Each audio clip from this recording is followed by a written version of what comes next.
noches, bienvenidos a todos. Esta noche contamos con la presencia del doctor Alejandro Chavalgoiti, quien nos va a prestigiar con sus conocimientos, y creo que va a ser una reunión muy aprovechable. El doctor Chavalgoiti es químico, profesor titular del Instituto de Higiene, y su trabajo en la biotecnología, biométrica y dentro de ella en la investigación y desarrollo de vacunas e inmunoterapias es altamente reconocido a nivel nacional e internacional. El tema que eligió desarrollar, y ya le agradecemos desde ya sus aportes, es vacunas contra el COVID-19, luces y sombras de un proceso acelerado. Nosotros te agradecemos profundamente, Alejandro, este tiempo dispuesto para la comunidad nuestra, y bueno, y creemos que va a ser muy valioso este encuentro. Así que bienvenido y muchas gracias nuevamente por estar con nosotros. Bienvenidos a todos también los presentes. Bueno, muchas gracias, Nuri, muchas gracias a todos los participantes. En realidad, digo, cuando me pidieron del colegio si podía aportar con una charla sobre el tema de las vacunas, lo primero, obviamente, es que dije que sí, que encantado. Después a uno le queda la duda de, claro, uno está repitiendo tanto lo mismo tantas veces que uno dice, bueno, pues la gente no se hartó de escucharme decir lo mismo siempre, pero bueno, asumimos de que obviamente si la gente todavía quiere escucharlo es porque quedan dudas, quedan cosas que la gente necesita que se aclaren. O sea, son momentos complicados, son momentos complejos, estamos viviendo algo que el mundo nunca había vivido y bueno, es razonable entender que la gente necesita estar informada para sentirse más segura. Entonces, yo lo que voy a hacer es presentar una presentación en estilo PowerPoint, donde lo uso más que nada para graficar algunas cosas, para que se puedan acompañar de imágenes algunas cosas para que sean más claras. Pero conversamos acá con los muchachos organizadores que en cualquier momento ustedes pueden enviar por el chat preguntas y los compañeros acá me paran y me las hacen las preguntas, o ellos deciden cuándo me las alcanzan las preguntas y las vamos contestando. O sea, la idea es tratar de que esto no sea una clase, sino que sea algo que contribuya a que la gente pueda mejorar su conocimiento y su tranquilidad con el tema de las vacunas. Entonces, yo voy a empezar por compartir la pantalla para mostrarles esta presentación.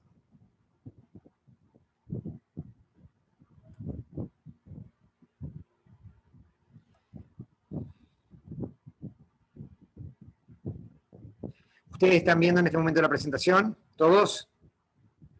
¿Sí? Bien. Entonces, yo titulo esta presentación, ese es el departamento que dirijo en la Facultad de Medicina, el Departamento de Desarrollo Biotecnológico, ubicado en el Instituto de Higiene, Facultad de Medicina, que es un departamento en realidad que tiene, como departamento académico, no tiene más que 3 décadas, pero era un lugar histórico donde se fabricaban las vacunas con las que buena parte de ustedes están vacunados al nacer. O sea, buena parte de las vacunas nacionales se fabricaban en nuestro departamento hasta el momento que se paró con la producción nacional. Esto lo digo porque en este momento esos temas están siendo revisitados y estamos realmente reconsiderando si Uruguay no tendría que tener capacidad de volver a producir sus propias vacunas, por lo menos vacunas para situaciones particulares como son estas de emergencia. Y el título habla de luces y sombras del desarrollo acelerado, porque en realidad uno de los problemas que la gente ve en toda esta historia es que estamos realmente ante una situación inédita, algo que la humanidad como tal no había experimentado hasta ahora. Primero, porque estamos presenciando la primer gran pandemia en casi un siglo. O sea, la situación anterior que recordamos era la famosa gripe española, que en realidad uno la consideraba casi como una cuestión de historia, y que bueno, que realmente ahora ha vuelto a resurgir. ¿Por qué? Porque volvemos a repetir una situación casi un siglo después. Yo también decía en estos momentos, en estos tiempos, hablando con compañeros, que es interesante, hay un libro que se llama La peste, de Camus, que realmente les recomiendo que lo lean. Es un libro corto, pero que cuenta lo que pasa en la gente cuando llega la peste a una ciudad. Y realmente uno puede ver que un libro escrito hace tantos años tiene tanta vigencia todavía, porque lo que les pasa a las personas, los miedos de las personas, siguen siendo más o menos los mismos. Pero en particular en esta nueva pandemia vimos también una cosa que nunca la humanidad había presenciado, que es en menos de un año se diseñaron, desarrollaron, evaluaron clínicamente y comenzaron a producirse más de media docena, a esta altura más de 10, vacunas que tienen efectividad comprobada contra el virus. Entonces, la primera pregunta que uno se hace es ¿cómo puede haber sucedido esto? Si siempre escuchamos que las vacunas llevaban décadas en desarrollarse y producirse y volver a salir al mercado. Y eso obviamente ha dado lugar a todas las teorías conspirativas, el chip que nos quieren meter, que nos van a controlar. O sea, ha existido un montón de comentarios sobre esto que realmente es algo nuevo en la historia de la humanidad. Entonces, lo primero que yo quiero aclarar es que esta situación, si bien es cierto que es inédita, no surge de la nada. No es algo que surge por cuestión fortuita, sino que es el resultado de un proceso de acumulación en ciencia y tecnología que se venía dando a lo largo de las últimas décadas. Nosotros podemos ubicar esta situación, ¿qué es lo que la hizo posible? Bueno, la conjunción de una serie de cosas, en particular capacidades científicas y soluciones tecnológicas previamente desarrolladas. Lo de capacidades científicas tiene que ver con que, en realidad, si bien ahora estamos en la primera gran pandemia, el mundo, yo digo, vivió varios ensayos generales de pandemia en la última década y media. El primero de esos ensayos, capaz que todos ustedes ¿se acuerdan del famoso H1N1 del 2009? Que fue una pandemia también, tuvo características de pandemia, pero no tuvo la dimensión que ha tenido esta, la globalidad y la capacidad de paralizar al mundo. Pero después hubo algunas enfermedades que llegaron en los noticieros, como era el SARS-CoV-1, o sea, que es el primo hermano de este SARS-CoV-2 que causa el COVID, el MERS, que fueron el ébola, fueron todas enfermedades que amenazaron con convertirse en pandemia y que por distintas situaciones quedaron restringidas a determinadas regiones del mundo. Entonces, en ese contexto, en particular el caso de SARS, de MERS y SARS-CoV-1, fuimos conociendo sobre los coronavirus, porque son coronavirus parecidos a estos. Entonces, realmente se conoció bastante de cómo se podía hacer para desarrollar una vacuna contra ellos. Y eso explica lo primero, porque uno puede decir, ¿cómo puede pasar que el virus se detectó en diciembre en China y en la segunda semana de enero ya teníamos candidatos de vacunas? ¿Cómo es posible que en tan poco tiempo apenas se conoció el virus ya sabíamos cómo hacer una vacuna? Entonces yo digo siempre que quizás sabíamos de eso y porque además, a raíz de esos ensayos previos, se habían ido explorando soluciones tecnológicas. En particular, si conecto este punto con el tercero, que son los fondos económicos, en todos esos ensayos de pandemia lo que pasó es que el desarrollo de vacunas corría de atrás a la pandemia. Y de hecho, en muchos casos, las epidemias pasaron y no teníamos todavía vacunas. Entonces, por allá por 2017, se hizo una reunión de un foro económico mundial, nada que ver con la salud, pero que decidieron que era necesario prevenir de antemano estas situaciones, que no podíamos pensar. Yo ahora les voy a mostrar de qué se trata ese consorcio que se armó. Entonces, la idea era apoyar soluciones tecnológicas que permitiesen hacer vacunas rápido. ¿Cómo? Uno puede pensar que las vacunas, puede pensar como que si estamos construyendo una casa con Lego, ¿sí? Entonces la casita hecha con Lego tiene cimientos, tiene paredes, tiene techos, ¿sí? Y tiene puertas y ventanas. Pues podemos pensar las vacunas como esas casas Legos, donde los techos, los cimientos y las paredes son siempre las mismas.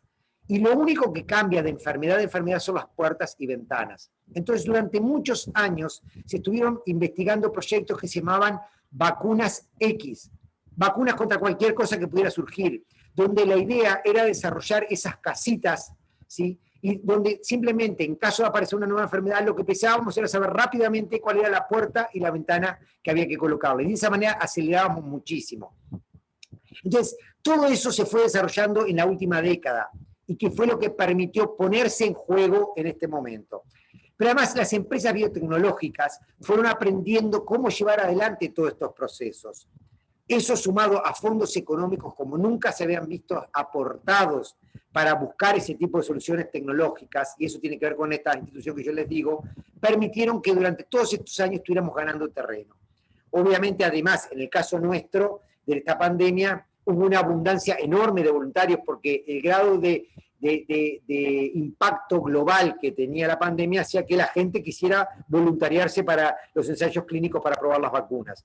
Y además, las agencias reguladoras, las que determinan que una vacuna se puede usar, son agencias reguladoras, quizás la más famosa que ustedes deben haber escuchado nombrar alguna vez es la FDA en Estados Unidos o la EMA en Europa. Aprendieron a hacer procesos especiales para autorizar vacunas en forma de emergencia. Esa sigla que dice ahí, EUA, quiere decir justamente aprobación para uso de emergencia. Entonces, todo esto conjugado fue que llegásemos realmente en tiempo récord a diseñar las vacunas. Pasaban estas cosas como estas que decían que realmente tecnologías que habían ido circulando en los laboratorios durante más de 2 décadas, ahora emergían de repente para poder dar solución rápida. Y este es el consorcio que yo les digo que se creó en el 2017. Siempre llegábamos tardes a las vacunas. Entonces, esto CEPI, que quiere decir del inglés, una coalición para preparar innovaciones tecnológicas que nos permitan enfrentarnos a las infecciones emergentes. Esto se creó en Davos, en un foro económico, con el apoyo de instituciones benéficas, instituciones multinacionales como el Banco Mundial, la OMS y los propios estados que financiaban. Y se creó con este lema, que es crear un mundo en el cual las epidemias sean no más una amenaza para la humanidad. Lo interesante es que esto se creó en el 2017, o sea, premonitoriamente 3 años antes de que llegase esto. Entonces, esa es la primera pregunta, o sea, ¿cómo es posible que se hayan desarrollado tan rápido? La segunda duda que le llega a la gente es, bueno, pero en este proceso de habilitar vacunas tan rápidamente, ¿se saltearon etapas? Todos escuchamos esa palabra, o sea, es que se saltearon etapas, no se cumplieron todas las etapas, estamos siendo conejillos de Indias porque realmente no se saltearon las etapas. Entonces, la verdad es que no, las etapas se cumplieron todas y cada una. Entonces, para eso quizás lo mejor es poder ver esto que les muestro acá. En la parte de arriba lo que ven es el desarrollo tradicional de las vacunas, ese que vemos que lleva 15 o más años. ¿Cómo se hace? Y bueno, normalmente lo que se hace es, primero que nada, se descubre la vacuna. ¿Qué quiere decir descubrir? Es buscar cuál es el principio activo, el componente que tiene que tener la vacuna para que sea particular de esa enfermedad, que le permita estimular una respuesta inmune que nos proteja contra ellos. Después de eso, que se hacen en el laboratorio, se empiezan con los ensayos que se llaman preclínicos. Los ensayos preclínicos son ensayos en animales no humanos. Entonces, en particular, van desde el ratoncito del laboratorio común y corriente hasta modelos preclínicos más sofisticados, como el más sofisticado es los primates no humanos. Recién después de que termina todo eso, se solicita una autorización para comenzar con los ensayos clínicos. Y los ensayos clínicos se dividen en distintas fases. Una fase 1, que generalmente es unas pocas decenas de individuos, que lo que se hace es, se prueba la seguridad de la preparación, se prueba de que no genere eventos adversos. Y además en la fase 1 lo que se hace es lo que se llama un escalado de dosis. Se van probando dosis cada vez más grandes para ver cuál es la máxima dosis tolerada, la mayor dosis que se puede dar sin generar problemas. El fase 2, ¿sí?, es en lugar de unas decenas de individuos, son unas centenas de individuos, y lo que se hace, de vuelta se estudia la seguridad, en general ahora con la mayor dosis tolerada, o sea, se busca la mayor dosis aplicable, y esa es la que se prueba en el fase 2, ahora se hace con mayor cantidad de gente, se busca la seguridad, y se empiezan a ver detalles de inmunogenicidad, o sea, la capacidad que tiene esa preparación de generar una respuesta inmune en los individuos.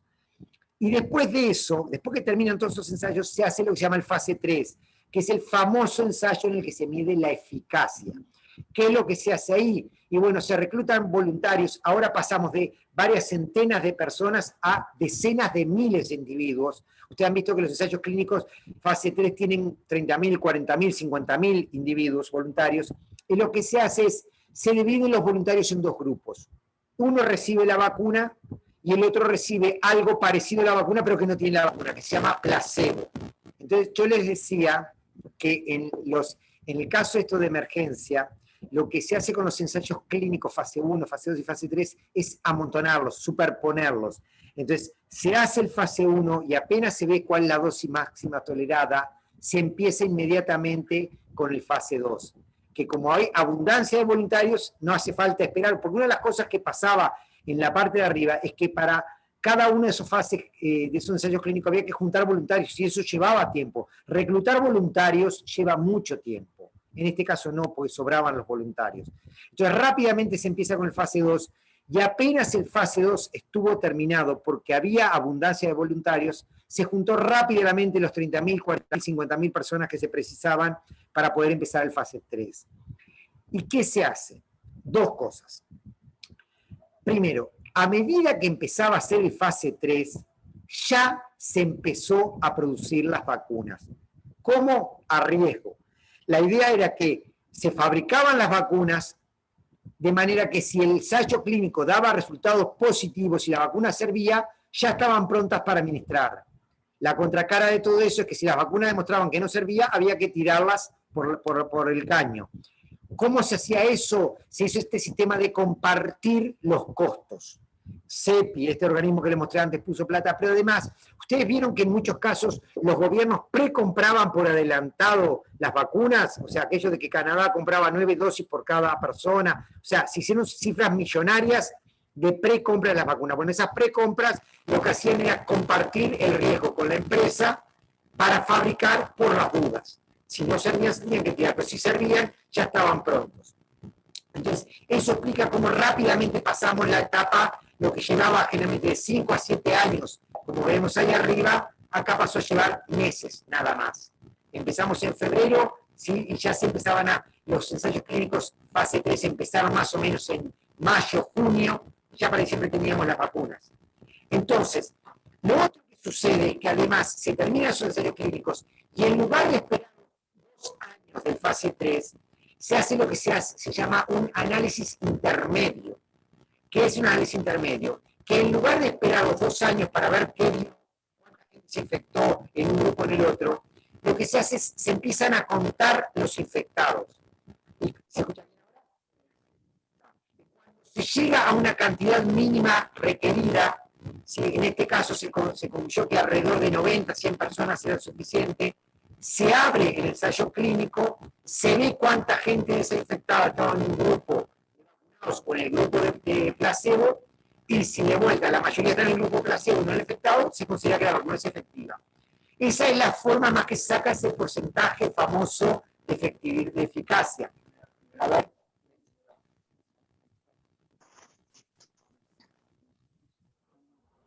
¿Se sigue escuchando mal? A ver ahora.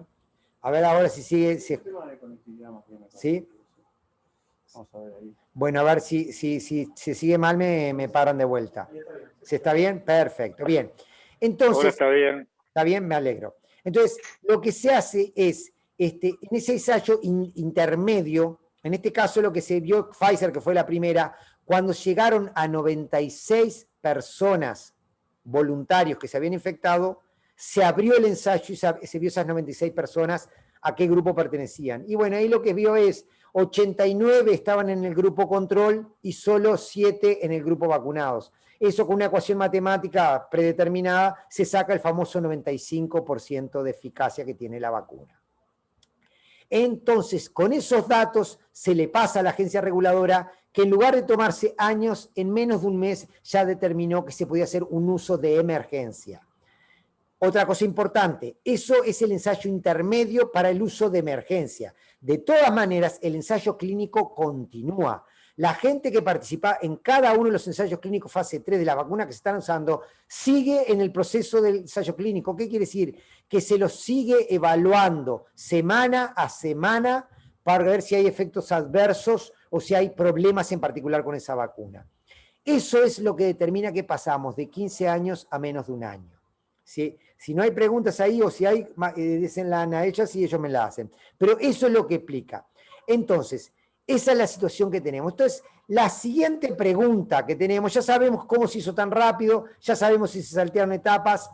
La siguiente pregunta que se hace la gente es, ¿son seguras? En toda esta historia de achicar tanto los tiempos, ¿no estaremos teniendo agüita de Querétaro sin ser agua de Querétaro y son cosas poco seguras y nos vamos a encontrar que nos salen cuernos por la cabeza? Entonces yo digo ahí lo siguiente, es cierto que esto se hace mucho más rápido, pero hay otra cosa. Esto muestra el panorama actual de las vacunas que se están aplicando en el mundo. Al día de hoy, esto es un seguimiento que se hace día a día.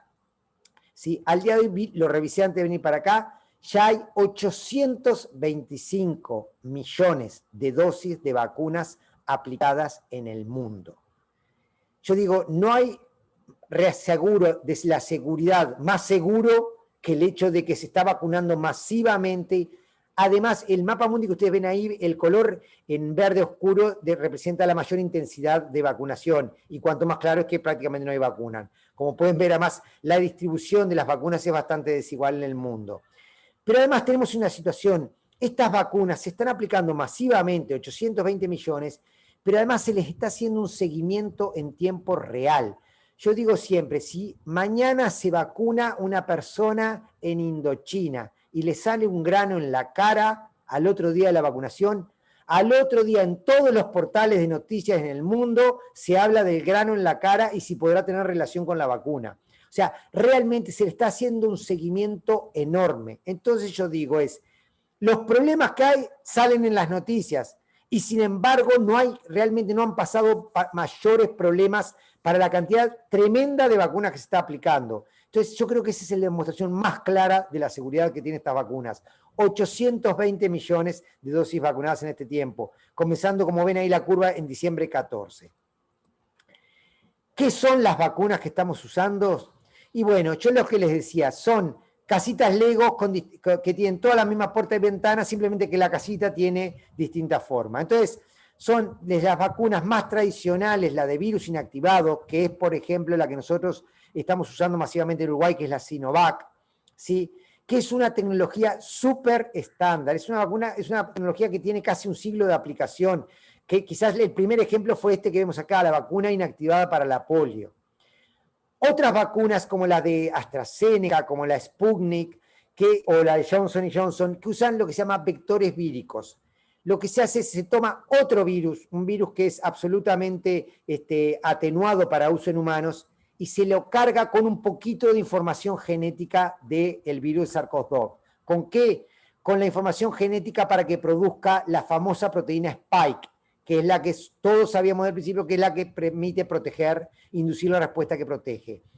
Esta tecnología es más nueva, pero también lleva ya un par de décadas en uso. ¿Por qué? Porque se desarrollaron vacunas de este estilo para, por ejemplo, el tratamiento del ébola.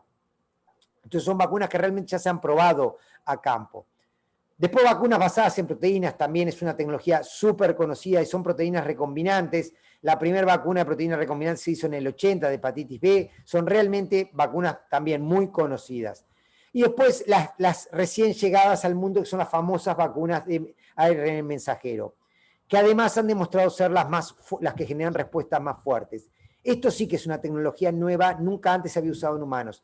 Sin embargo, no es como tecnología nueva para los científicos. Es una tecnología que hacía décadas que se usaba en los laboratorios, simplemente que nunca se había usado para producir vacunas, se usaba para ensayos con células. Entonces, estas son básicamente las plataformas que estamos usando, ¿sí? Y esto es una demostración de dónde se están usando esas vacunas. Como pueden ver, todas y cada una de esas vacunas que tenemos acá, tenemos preguntas. A ver. Sí, exactamente. Ahora les voy a explicar esta pregunta que hicieron. Entonces, estas son las distintas vacunas y cómo se están aplicando en distintos lugares del mundo. Entonces, por ejemplo, pueden ver que la que más se está aplicando en el planeta es la Oxford AstraZeneca, después sigue Pfizer, después por ahí por ahí abajo está Sinovac, que es la que aplicamos también mayoritariamente en Uruguay. Y acá tienen, esto es una demostración que muestra en cada país cuánto se está administrando, cuanto más grande es el globo, ¿sí? Más cantidad de dosis por cada 100 personas se administras, ¿sí? El único problema que pueden ver ahí curioso en Uruguay que aparece como país de ingresos altos. Estamos entre los países desarrollados, lo cual genera bastantes problemas a la hora de conseguir vacunas baratas. Eso es hasta ahora lo que tienen. Acá me preguntan, y puedo parar, podía volver después, pero lo podemos parar ahora. Una persona pregunta, ¿cómo es eso de los porcentajes de eficacia de las vacunas? que se miden, dice, cómo se comparan esos porcentajes de eficacia entre las distintas vacunas. Vieron que hay una que tiene 95, otra que tiene 80 y otras que tienen 50. Entonces, lo que dice acá la persona que hace la pregunta es muy cierto, es los valores estos de eficacia que todos han escuchado en las noticias son valores que nos dan indicativos de la eficacia de la vacuna. Pero lo que no se puede hacer es compararlos entre diferentes vacunas. ¿Por qué? Porque esos valores surgen de los ensayos clínicos, fase 3. Y las características del ensayo clínico pueden variar de una vacuna a otra. Y por tanto, las exigencias de lo que se le pide a la vacuna cambian dependiendo de las características donde hagamos el ensayo. Por ejemplo, Pfizer, ¿sí?, se hizo solamente en Estados Unidos el fase 3, ¿sí?, previo a que existieran las variantes, y cuando además el nivel de circulación viral en el Reino Unido, en Estados Unidos, no era tan alto, ¿sí? Mientras que otras, por ejemplo, de la Oxford AstraZeneca o la propia Johnson, se realizaron en varios países distintos. Sí, se realizó en Estados Unidos, pero también en el Reino Unido y también en Sudáfrica, lugares donde ya había variantes circulando. En Estados Unidos, en un momento en que la pandemia, la circulación viral estaba mucho más diseminada. Por tanto, las condiciones en las que se evaluaron estas otras vacunas fueron mucho más exigentes que en las que se evaluó Pfizer. Por tanto, no podemos comparar los valores de eficacia de una y otra, porque se evaluaron cosas distintas en momentos distintos. Son indicativos, no hay duda, pero porque eso todo sucede, porque esas cosas no nos pueden dar una idea clara, es que, por tanto, es muy importante esto otro que está acá, que es el ensayo clínico fase 3 se continúa con un ensayo clínico, con un ensayo fase 4. ¿Qué es? Cuando la vacuna se libera para aplicación masiva, deja de usarse en situación controlada y pasa a usarse en población abierta, ¿sí?, comienza un nuevo juego, que es ver realmente si lo que vimos en los ensayos clínicos se demuestra fehacientemente cuando pasamos a aplicarla en campo, en población abierta. Y eso es lo que se llama la farmacovigilancia. La farmacovigilancia en general es una cosa importantísima en las vacunas, pero que generalmente lo que busca es evaluar posibles efectos adversos. Los comités de farmacovigilancia en cada país, Uruguay tiene uno, buscan lo que se llaman los ESAVIS, que son los efectos adversos que puedan estar vinculados a la vacunación. En este caso, además que eran vacunas aprobadas tan de emergencia, la farmacovigilancia también lo que buscaba era ver si lo que veíamos en los ensayos clínicos, este valor de eficacia, se transformaba en valores de efectividad. Esto es, el valor de protección que generaba la vacuna cuando se aplicaba en poblaciones abiertas. Por eso es tan importante, ustedes saben toda esta historia de que Israel fue un poco la plataforma de ensayo de Pfizer, hizo un acuerdo el país con Pfizer, donde le ofrecieron, bueno, ustedes nos dan vacunas ilimitadas y nosotros estudiamos cómo se está comportando la vacuna en términos de protección en la gente. Entonces, ambos ganaban. Y ahí fue donde se vio que incluso en situación abierta la vacuna se comportaba incluso mejor que en el ensayo clínico. ¿De acuerdo? Entonces, esas son por eso es tan importante todas las cosas previas a como esta, una vez que se aplicó, que es la farmacovigilancia. A ver, habrá que vacunar. Estas cosas son más particulares, las vamos a dar más al final. Entonces, esto es cómo se desarrollaron y cómo llegaron. Uno podría decir entonces, señores, aquí terminó el tema. ¿Dudas? ¿Preguntas? Ya terminamos, se acabó el problema, ya tenemos las vacunas funcionan, ya sabemos que no nos van a convertir en soldados de Bill Gates, ya sabemos que pueden servir. Entonces, la pregunta es, ¿este es el fin del problema? La respuesta es no. La respuesta es no, ¿por qué? Porque una vez que tenemos la vacuna, que sabemos que la vacuna funciona, que la vacuna se empieza a administrar, que empezamos a vigilar cómo se comporta en el campo, en esta situación de pandemia empiezan a haber otros problemas. Yo lo enumeré más o menos en unos 8 problemas distintos. El primero, la confianza en las vacunas. Y esto que digo ahí es así, es tan importante como la efectividad que tenga una vacuna es la confianza que esta vacuna genere.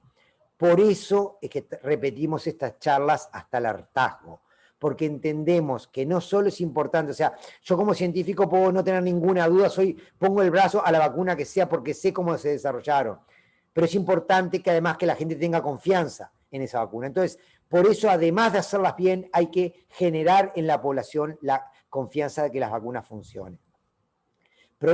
Otro problema es la escasez de las vacunas. El problema de las situaciones estas es que cuando hay una demanda tan alta de vacunas, y aun cuando se estuvieron produciendo mientras se estaban testeando, igual la demanda es mayor a la oferta. Entonces, realmente hay escasez de vacunas.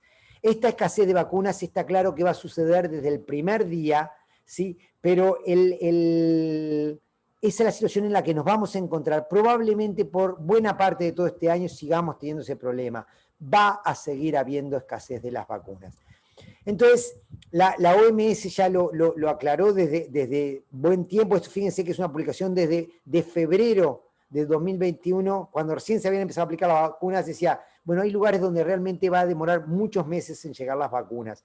Y eso ustedes lo pueden ver en ese mapa mundi que les mostré hoy, donde había zonas claramente grises, zonas que, por ejemplo, todo el centro de África que no se está vacunando todavía. Todavía no se ha empezado a vacunar en todos esos lugares. Entonces, realmente frente a estos problemas se van buscando algunas soluciones. Y algunas soluciones tenían que ver, ustedes capaz que escucharon hablar durante marzo, o sea, es realmente increíble toda esta historia porque esto que ya para mí es una noticia vieja, es una noticia que tiene 2 meses.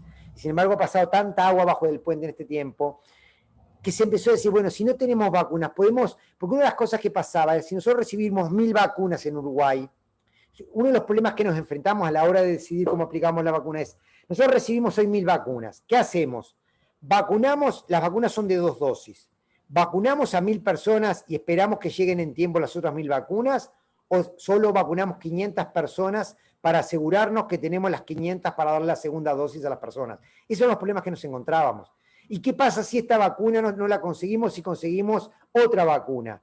Entonces la gente se empezó a cuestionar, ¿qué pasa si mezclamos vacunas? ¿Puedo darme la primera dosis con una vacuna y la segunda dosis contra otra vacuna? De vuelta ahí, la ciencia había venido acumulando información. Y en eso yo les digo que hay una cosa que se llama en inglés ese título remombante, que quiere decir, prime es la primera dosis, boost es la segunda dosis, heterólogo quiere decir que mezclamos cosas distintas. Entonces, es vacunación mezclando cosas distintas entre la primera y la segunda. Esto es una tecnología que en el área de la vacunología venimos estudiando desde el principio de las décadas del 90. ¿Por qué? Porque cuando intentábamos infructuosamente desarrollar vacunas para el SIDA, no lográbamos dar con una preparación que generase la respuesta lo suficientemente fuerte como para poder controlar la enfermedad producida por el HIV. Entonces en ese momento se dijo, ¿y qué pasa si probamos vacunas de tecnologías diferentes? ¿Por qué es esto? Porque cuando nosotros estimulamos al sistema inmune con una vacuna para que nos defienda, el sistema inmune tiene un arsenal de herramientas, de armas con las cuales combatir un patógeno.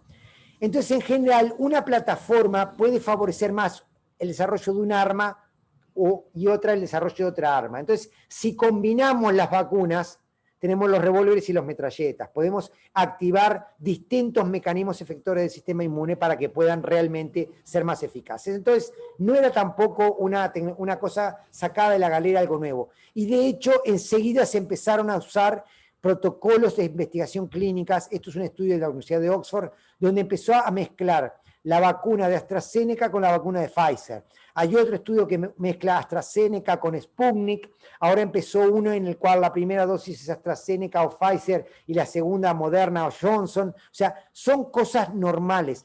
La diferencia es que las estamos estudiando en tiempo real.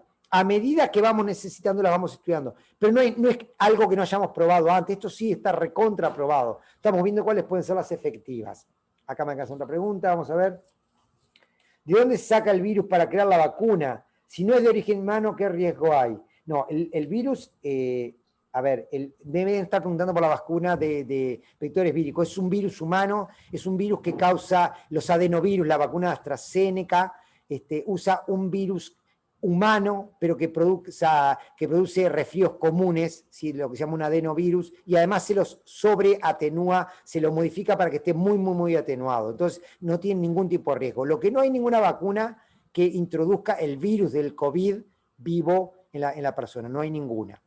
Entonces yo le decía, bueno, se combinan vacunas para hacer Otra cosa que se empezó a hacer cuando vimos que facaban las vacunas, dijimos, bueno, y si en lugar de darle 2 dosis a todo el mundo, a las personas que ya están infectadas, le damos una sola dosis, asumimos que la primer dosis funciona, la infección funciona como primer dosis, entonces empezaron a hacer estudios que muestran este tipo de cosas, que las personas que tuvieron una primera infección con una sola dosis alcanzan títulos de anticuerpos, cantidad de anticuerpos en sangre mayores que lo que alcanzan en algunos casos las 2 dosis de la vacuna. Entonces dijeron, podemos ahorrar vacunas por ese lado.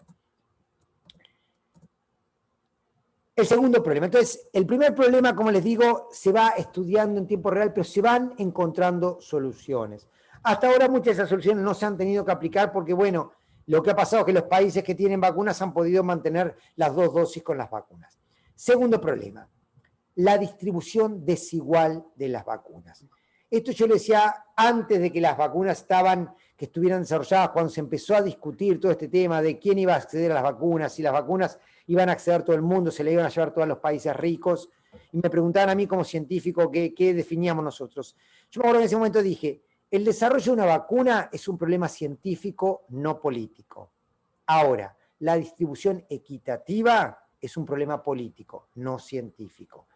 Pero la ciencia se preocupó de esto. Y ya en junio de este año, esto es una editorial de la revista Lancet, que es una de las revistas más prestigiosas de medicina del planeta, que empezó a acuñar un concepto que era el de gobernanza de las vacunas. O sea, estamos hablando de junio de 2020, cuando recién la estaban empezando a probar en la fase 3. Ya se veía el problema de que, señores, de alguna manera tenemos que lograr pensar una forma de gobernanza para las vacunas, de manera de que esto no sea al mejor postor, de que venga la rebatiña y que cuando estén las vacunas todo el mundo se empiece a pelear y el que es más fuerte se lleva todas las vacunas. Y así fue que se crearon estos mecanismos para lograr una distribución solidaria de las vacunas y se creó el mecanismo COVAX, que es financiado entre otros por la propia CEPI, aquel que financió buena parte del desarrollo de las vacunas. Y se trataba de armar un portafolio de vacunas para poder distribuir entre la gente que no tenía capacidad de pelear por acceso a las vacunas. Yo digo, eso no pasó demasiado. Ya sabemos, por ejemplo, que COVAX no logró distribuir todas las vacunas que queríamos y que efectivamente hubo rebatiña y los más poderosos se llevaron la mayor cantidad de vacunas. El problema es que mi concepto aquel de que era un problema político o científico estaba equivocado. Yo tiempo después dije, bueno, pero esto que dije yo está mal, porque en realidad la distribución equitativa de las vacunas no es solo un tema de solidaridad, es el único reaseguro que tenemos para frenar la pandemia. Cuando una enfermedad adquiere características de pandemia, ¿sí? Tener regiones del mundo, bolsones, donde el virus circula sin restricción, es el escenario perfecto para que surjan nuevas variantes que, por ejemplo, sean resistentes a las vacunas. Entonces, distribuir equitativamente las vacunas no es solo un problema de solidaridad, es un problema médico. No se puede pensar de que el mundo, porque el mundo no es estanco, los países no son estancos, no es que no se mezclan, el mundo está todo mezclado y por tanto los virus viajan y viajan mucho más rápido que los seres humanos. Entonces, realmente viajan de una forma mucho más inteligente y si uno deja regiones del mundo sin vacunar, la pandemia tarde o temprano vuelve a resurgir. De hecho, además, eso se suma con un problema así de solidaridad. En África, en los lugares estos que no están teniendo vacunas, ¿sí? En lugar de tener que, como se sabe, por ejemplo, en Estados Unidos hay 300 médicos por cada 100.000 habitantes. En África, en muchas regiones, hay 8 por cada 100.000 habitantes. Por tanto, cuando un trabajador de la salud muere buena parte del sistema de salud de ese país. Ya las estimaciones son de que en muchos países va a llevar más de una década volver a reconstruir los sistemas de salud, porque el COVID va matando a los pocos integrantes del sistema de salud que existen. Tercer problema, desplazamiento de los reservorios. Todos vieron en estos tiempos que empezaron a infectarse, los niños no se infectaban, los jóvenes no se infectaban al principio y de repente empiezan a aparecer jóvenes infectados y en realidad empiezan a aparecer jóvenes con casos de gravedad y en Uruguay lamentablemente hemos asistido a la muerte de gente muy, muy joven en las últimas semanas, gente de 20, 23, 27 años. ¿Por qué es esto?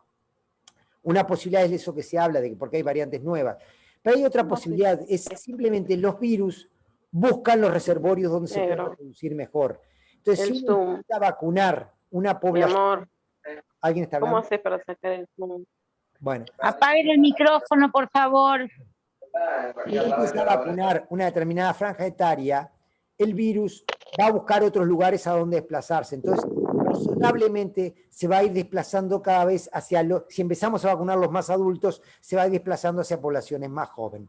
Entonces, ¿cuál es la solución de esto? Y bueno, se empezaron a probar las vacunas en adolescentes y en niños. Ya hay varios ensayos, Pfizer tiene uno ya completado, Moderna está haciendo uno, hay ensayos que prueban de 12 a 17 años y otros ensayos que prueban de 2 meses a 11 años.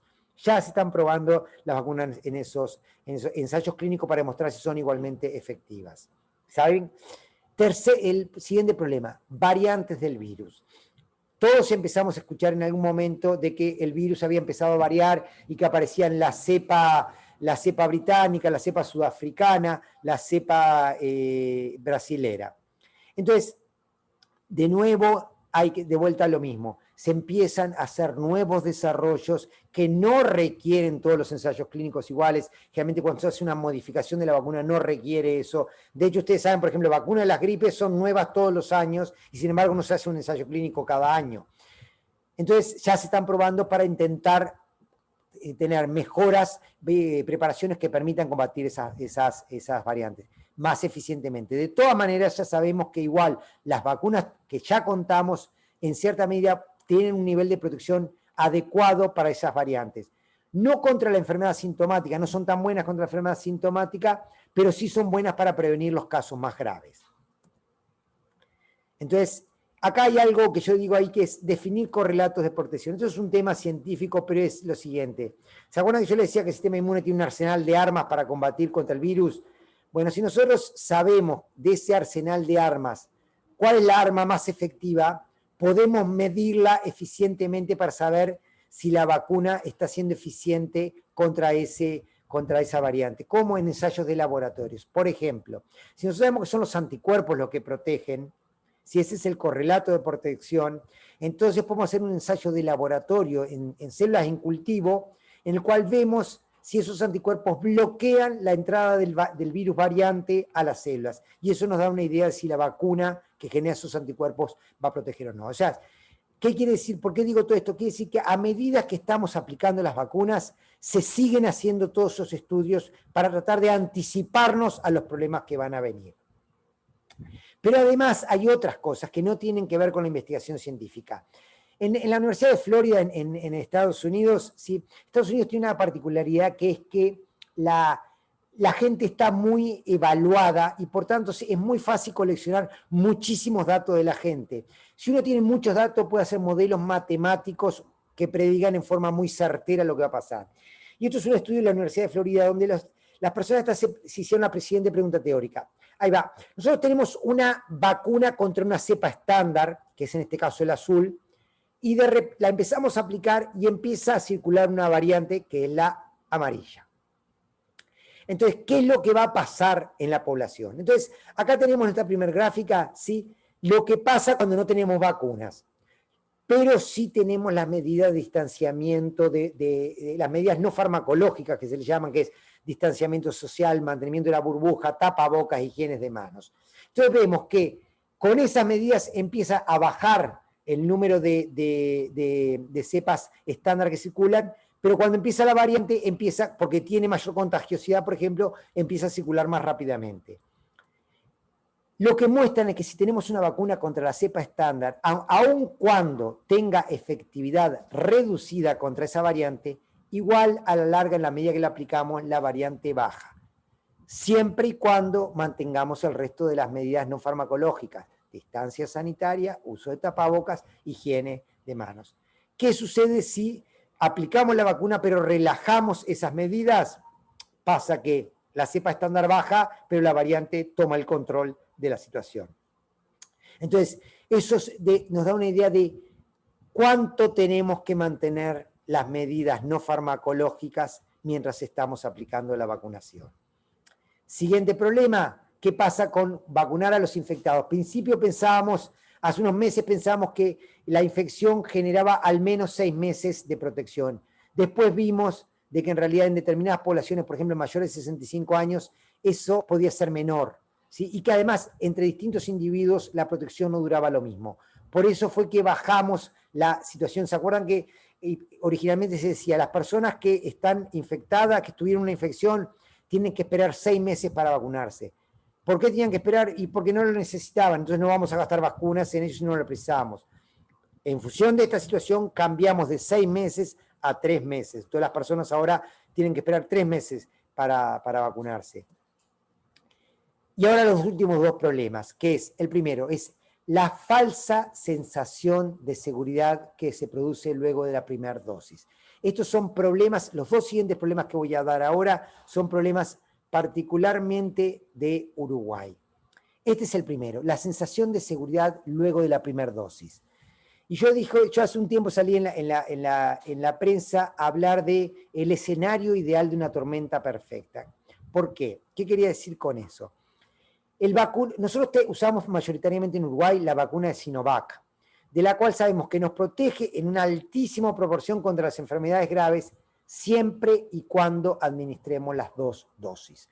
La persona queda protegida 14 días después de la segunda dosis.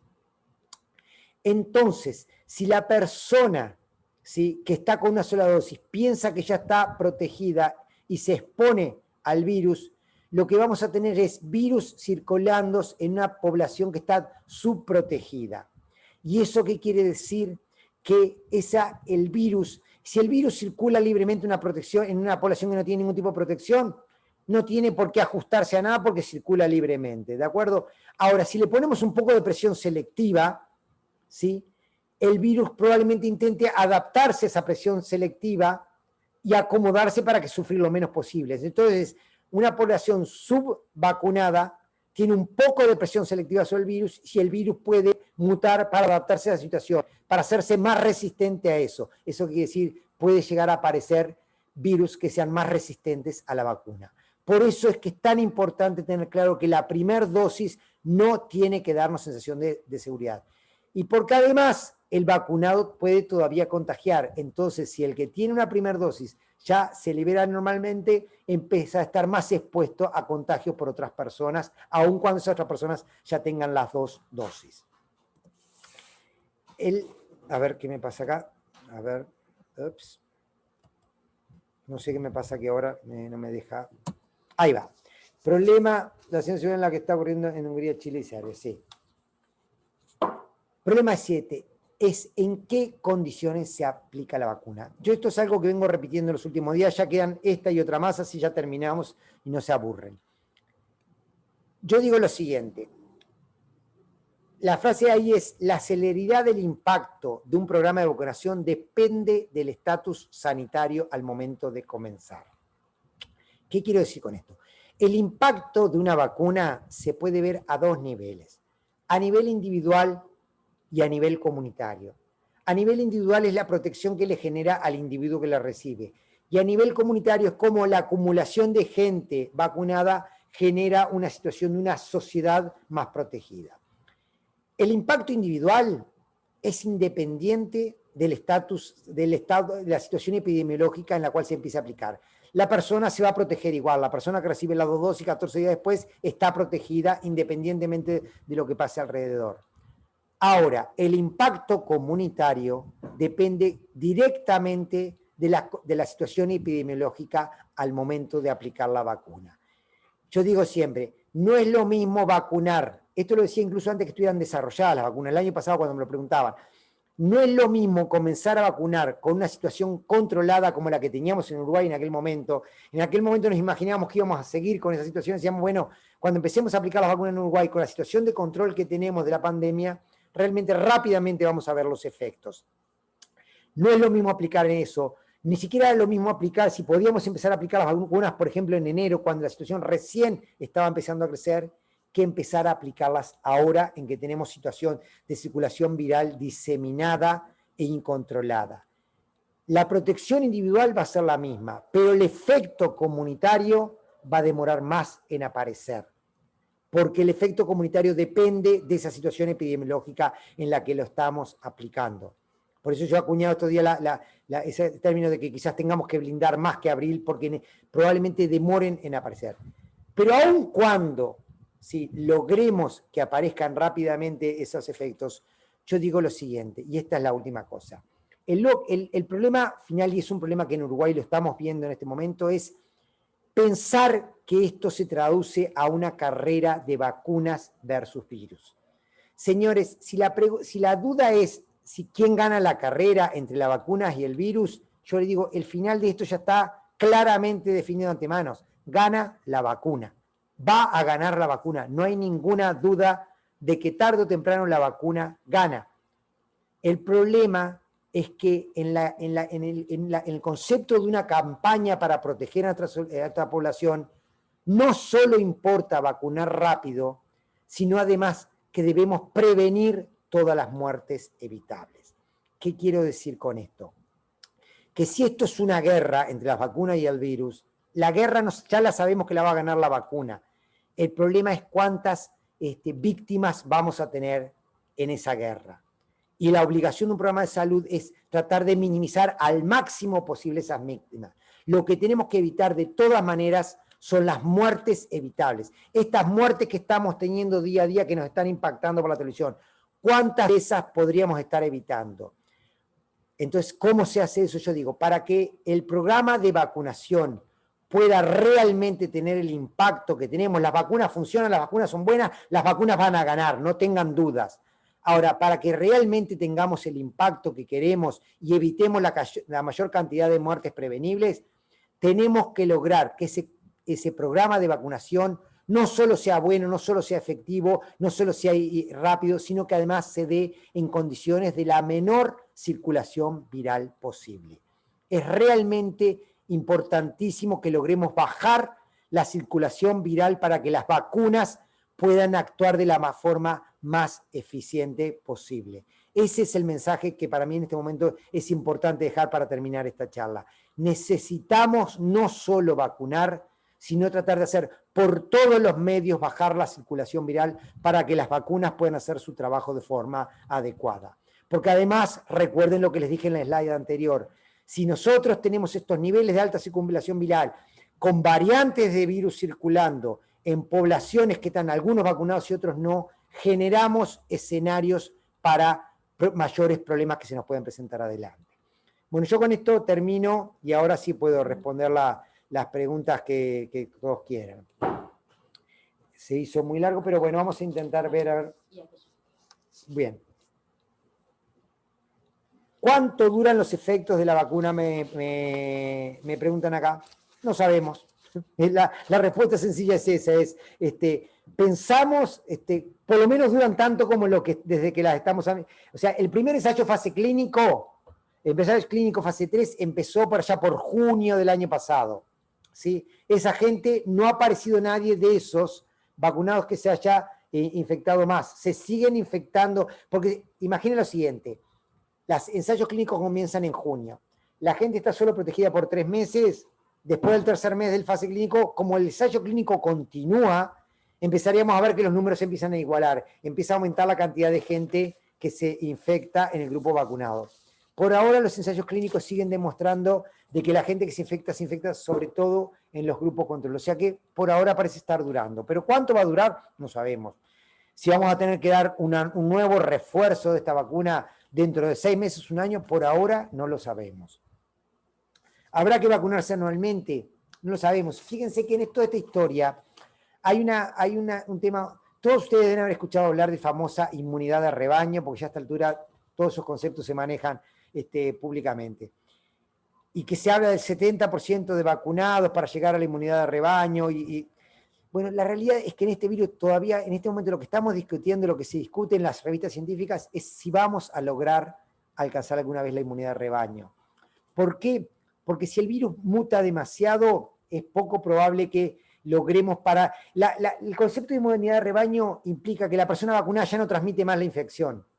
Y como todavía por ahora eso no lo sabemos, si podemos parar de transmitir la infección o si realmente la seguimos transmitiendo, y si además si son variantes, las variantes van a contagiar de mayor cantidad, ¿sí? Entonces no sabemos cuánto va a durar eso. Entonces realmente no sabemos, hoy por hoy no podemos saber si se va a vacunar anualmente o no. Una mujer con alteración del factor 5 libre que cursó trombosis profunda en pierna puede dar AstraZeneca. Ustedes han escuchado hablar de las trombosis de AstraZeneca. Las trombosis que la autoridad europea decretó que puede haber una posible vinculación con la vacuna de AstraZeneca son un tipo de trombosis que no son las convencionales. Son un tipo de trombosis muy particulares, trombosis cerebrales, que son parecidas a una cosa que se llamaba las trombosis por heparina. Entonces, en general, son cosas muy, muy particulares. La vacuna se sigue administrando porque la agencia reguladora europea consideró que el beneficio de darla es infinitamente mayor que el riesgo. Y además, Uruguay, en principio, tiene un protocolo determinado para que las personas que se vacunan con AstraZeneca, en caso de presentar algunos síntomas, existe un protocolo de tratamiento muy rápido. Algo parecido, aunque con características distintas, a lo que pasó con Pfizer. ¿Se acuerdan que en un principio se decía la vacuna de Pfizer puede producir reacciones de anafilaxia? Entonces se hizo un protocolo que es que la gente tiene que estar 30 minutos esperando porque son efectos rápidos y si suceden se pueden tratar inmediatamente. Bueno, acá los efectos aparecen en las 2 a 3 semanas posterior. Entonces se va a hacer un seguimiento de las personas para en caso de que tengan algún problema puedan tratarse inmediatamente. Embarazadas se pueden vacunar. Originalmente las embarazadas, la recomendación era no vacunarlas porque sencillamente, no porque hubiera nada que dijese en contra, sino simplemente que en los ensayos clínicos no se habían incorporado embarazadas a los ensayos y por tanto no se podía concluir que servía. Eso después cambió, en un momento el CDC, el Centro para el Control de Enfermedades Infecciosas y la Academia Americana de Pediatría concluyeron que, de vuelta, que el beneficio de vacunar, las embarazadas estaban mucho más expuestas a problemas a la infección por COVID y además podían transmitir el virus al feto y por tanto se consideró que era recomendable empezar a vacunar embarazadas, porque además la madre vacunada transmite anticuerpos al feto. Entonces, la recomendación hoy por hoy no solo es que sí se puede, sino que además se recomienda a las embarazadas vacunarse. Esta semana salió una declaración de la Cátedra de Ginecotología de Uruguay, justamente estimulando a las embarazadas a vacunarse. A ver qué más tenemos acá. Bueno, esto es la misma pregunta. ¿Por qué una persona doblemente vacunada puede contraer el COVID? Bueno, esto es, de vuelta, las vacunas en general, ¿sí?, no previenen la infección, sino que lo que previenen es el desarrollo de enfermedad. O sea, las vacunas que impiden que uno se infecte son vacunas que se llaman, que generan inmunidad esterilizante. Muy, muy pocas de las vacunas del arsenal de vacunas con el que cuenta la humanidad generan esa inmunidad esterilizante. La mayoría lo que hacen es previenen el desarrollo de enfermedad. Entonces, la persona se puede infectar. Lo que la vacuna le asegura es que no va a tener una enfermedad grave, pero se puede llegar a infectar. Por eso es que yo le decía, las personas vacunadas todavía pueden contagiar, porque se pueden infectar y transmitir el virus a tercera. ¿Por qué los niños son asintomáticos? No, no siempre son asintomáticos. Los niños no son siempre asintomáticos. Eso era algo que se pensaba originalmente. Los niños son el último eslabón de la cadena, o sea, son los últimos en transmitir. Pero en Europa, por ejemplo, se han visto niños sintomáticos por COVID, claro que sí. A ver si tengo alguna más. Esperen que acá tengo un ventilador y me está... La sensación de seguridad de lo que está ocurriendo en Hungría, Chile y Serbia. No, yo creo que lo que está... A ver, de vuelta, es muy difícil en medio de la aplicación sacar conclusiones determinantes. Una cosa puede ser esa sensación de seguridad. La pregunta esta viene porque en Chile están teniendo un brote masivo de COVID, en Hungría y Serbia también, pese a que están vacunando. Una cosa puede ser por eso. Otra, y que es algo de lo que se viene estudiando en Chile, es por eso que le contaba hoy el desplazamiento de reservorios. En Chile se ha visto que las personas vacunadas tienen menos casos de gravedad y menos entrada al CTI. Entonces, lo que pasó es que empieza a entrar más gente al CTI, además a tener casos más graves, poblaciones más jóvenes que no estaban vacunados. Esto que les contaba hoy del desplazamiento de reservorios. Entonces, en general, puede ser una combinación de todo eso, puede ser la existencia de variantes, o sea, hay muchas de esas cosas, es muy difícil sacar conclusiones determinantes. Lo que sí sabemos es que a medida que avanza el porcentaje de gente vacunada, esas cosas empiezan a reducir.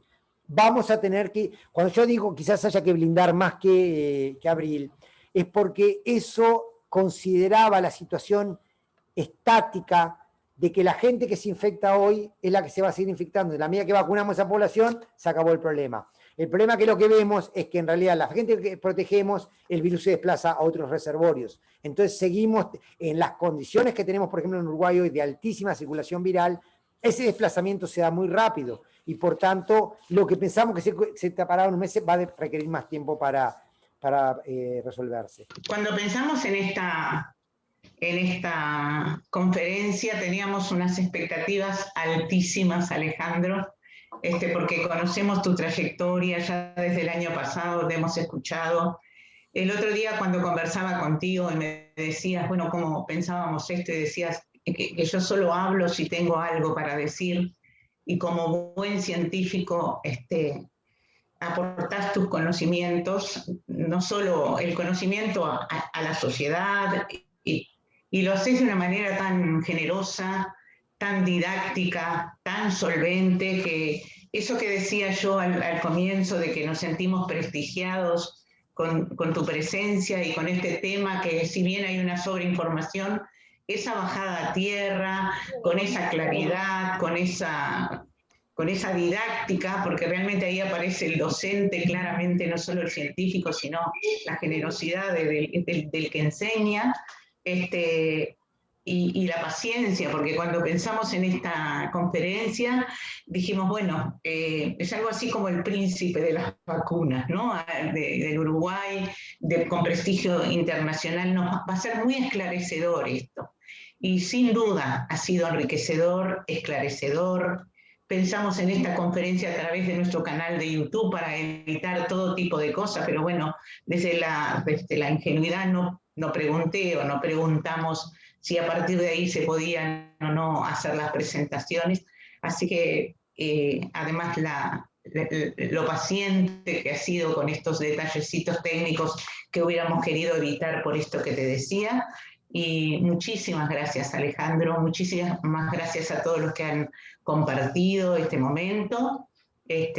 Aprendimos muchísimo, nos quedamos tranquilos, orientados, aparece como una brújula orientando todas estas cosas. Así que un abrazo muy grande, muchísimas gracias por tu presencia esta noche y creo que todos comparten lo enriquecedor que ha sido tu aporte. Bueno, muchas gracias a ustedes y gracias por la paciencia de escuchar todo este rato.